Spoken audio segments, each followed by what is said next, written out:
brain. Welcome into his frequency. Enter at your own risk. Come be at peace with me. Ask the Paul, where we rise and don't fall. Welcome back to another episode of Baxter's Buzz. I am your host, Baxter E. Hall. Welcome to my brain. Welcome to my frequency. Enter at your own risk.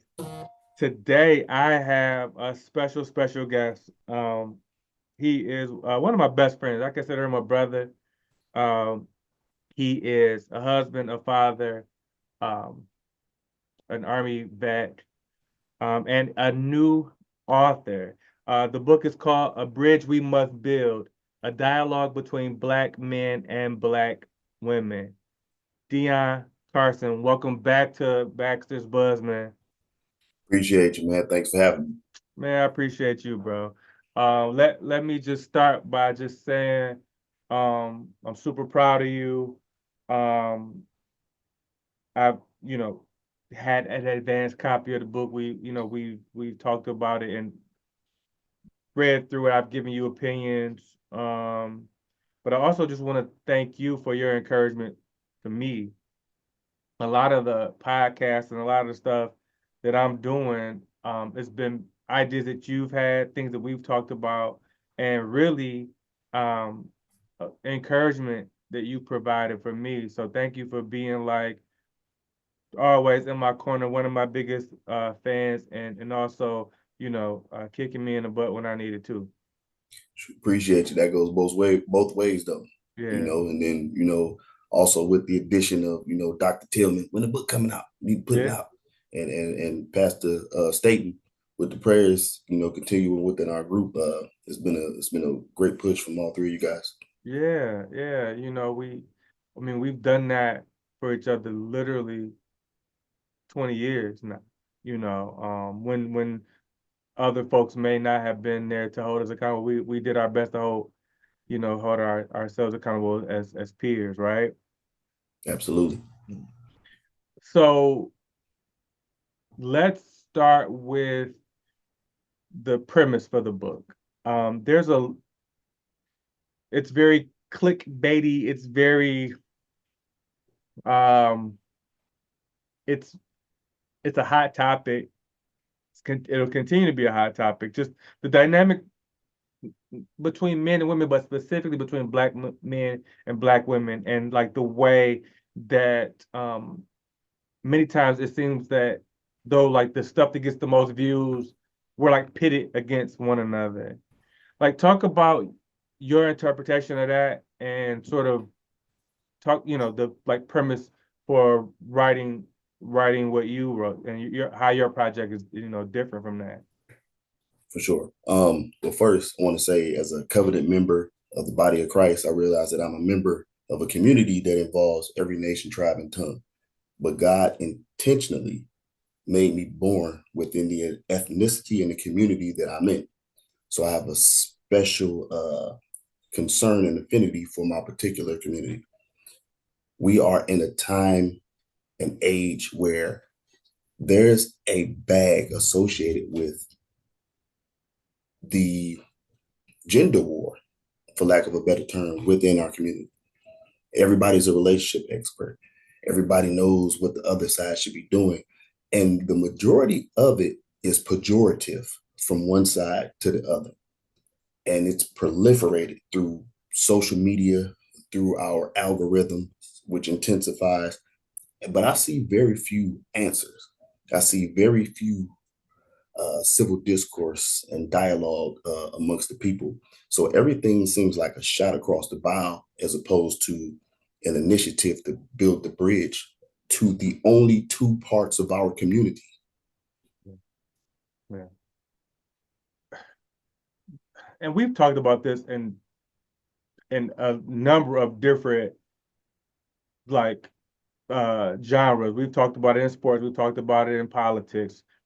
Like how much of these shots, how much do you feel like people are sort of pandering for like attention, information, or attention, clicks, some sort of monetary gains versus like people like really feeling the way that they feel? Like, how much of it do you feel like is just like strictly performative when you hear some of the discourse from both sides?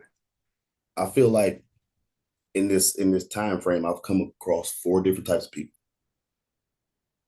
Arsonists, the people who start the fire. Mm. You have the people who fan the flames, they're the egger-ons. You have the people who notice that there's a fire and they just point to it. There's a fire. And then there are firefighters.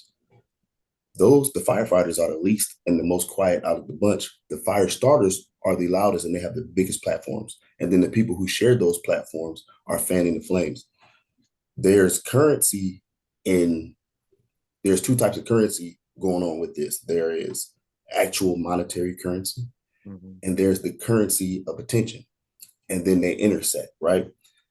Our friends and family who repost, a lot of times they're just reposting because they agree with something that's being said. So it's not like they're unintentional a lot of times, fanning the flames. But the origins of it are almost all arsonists. Mm. How do you think? Okay, continue on with that thought, and then talk about why you felt called to start writing your own, piece and sort of interjecting yourself in this conversation. Well, there are, continuing on with the fire starters, the arsonists, those are some of the biggest platforms that you'll see from Red Pill community or the women who participate in their portion of this. And it's just a clash. And you'll see it day after day after day. People post these people, repost these people. And I always tell my family, whatever you repost, you've actually promoted. Whether you put SMH in front of it or not, you've promoted it. But what was the second question? Second part? Well, so how did you get to the point where you're like, I'm about to say something. I want to say something. I found myself in dialogue with a lot of people who respect me, particularly young Black men, offline, so as to not embarrass them on their particular page. But my sphere of influence found me in the same type of dialogue. So I started to dig into it, and I was like, well, why is my timeline different? Why is my algorithm different than these guys? Why are they being fed this information? And I started to dive into it, and I felt like it would be irresponsible of me to not try to participate in the firefighting process of one of the things that I know is burning down our community.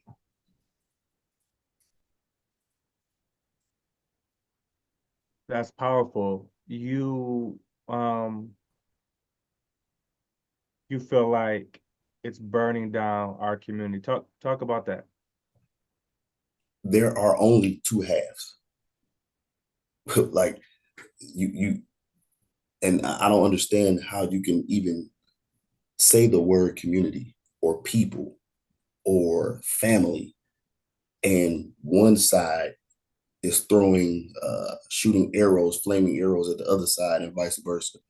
And then the divide is getting further and further and further away from one another. And nobody's trying to reconcile.